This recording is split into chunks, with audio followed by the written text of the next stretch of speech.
Assalomu alaykum hurmatli tinglovchilar. Bugun biz sizlar bilan moliya va moliyaviy texnologiyalar birinchi bosqich talabalari uchun xorijiy til, ya'ni ingliz tili fanidan birinchi amaliy mashg'ulotimizni olib boramiz. Amaliy mashg'ulotimiz 90 soatdan iborat. Bu birinchi bosqich talabalari uchun mo'ljallangan soat bo'lib, bugun biz sizlar bilan birinchi amaliy mashg'ulotimiz, ya'ni office supplies, ofis jihozlari mavzusi yuzasida suhbatlashamiz.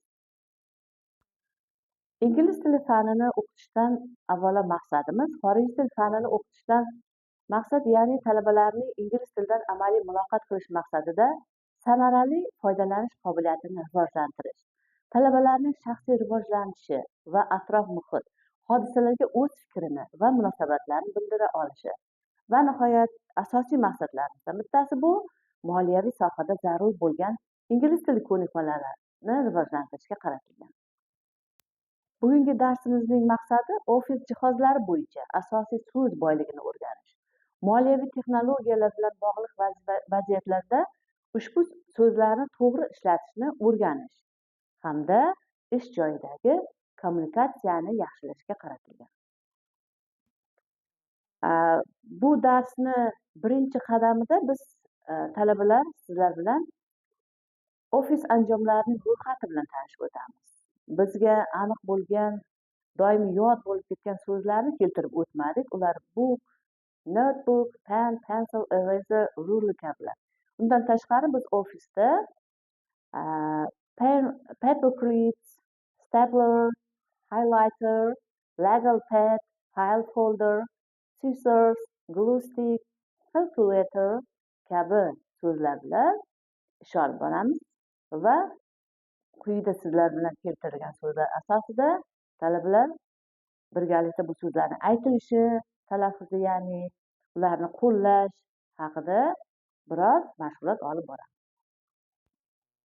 Keyingi aktivitada esa biz ish yuritishda ushbu anjomlarni, ya'ni boyagina biz o'rganib o'tgan anjomlarni nima uchun qo'llanishimiz haqida gaplashib o'tamiz va talabalar bilan birgalikda bu o'zaro muloqot qilinadi hamda when we use pen and pencil, of course, we use these things for preparation of financial records and documents. And the next, for example, paper clips and staplers. We use these things for holding pieces of paper together or organization of documents. And highlighter, we use it for important information.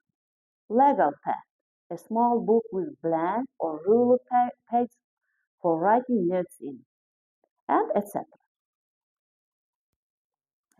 Keyingi mashqimizda, ya'ni bizda talabalar o'zlarining daftarlariga, demak, mana shu ish jarayonida kerak bo'ladigan anjomlarni to'ldirib berish kerak bo'ladi. Tasavvur qiling, siz moliyaviy bo'limda ishlaysiz va ofis anjomlariga buyurtma berishingiz kerak. Inventory sheets degan sizga o'sha qog'oz berilgan vaqtda o'sha jadvalni to'ldirib berishingiz kerak va bugungi o'rgangan so'zlarimizdan foydalangan holda siz bu jadvalni to'ldirasiz. Yana biz keyingi mashqimizda vocabulary'ga yuzlanamiz hamda biz ulardan foydalanib quyidagi mashqimizdagi bo'sh joylarni o'sha so'zlar bilan to'ldirib borasiz. Keyingi berilgan aktivitimizda esa talabalar yanada bu darsni mustahkamlash uchun bu biz o'rgangan so'zlarni qanday qo'llaymiz? For example, a stapler is used to cut paper. Is it true or false? A whiteboard marker is used on paper. Is it true or false? Talabalar bu mashqda true false mashqini bajaradilar va bilimlarini mustahkamlab oladilar. Va nihoyat keyingi aktivitimizda savol javob aktiviti berganmiz. Bu savol javoblarda o'qituvchi yoki talaba bir-birlari bilan muloqot qilishlari mumkin va quyidagi savollarni bir-biriga beradilar. Masalan, what office supplies do you use daily? Kimdir bu savolni bersa, talaba bunga javob berishi mumkin. U ixtiyoriy ravishda beriladigan savollar. How do you organize your office desk? Why are sticky notes useful in the office? kabi bir qator savollar beriladi va mavzumizni mustahkamlab olamiz.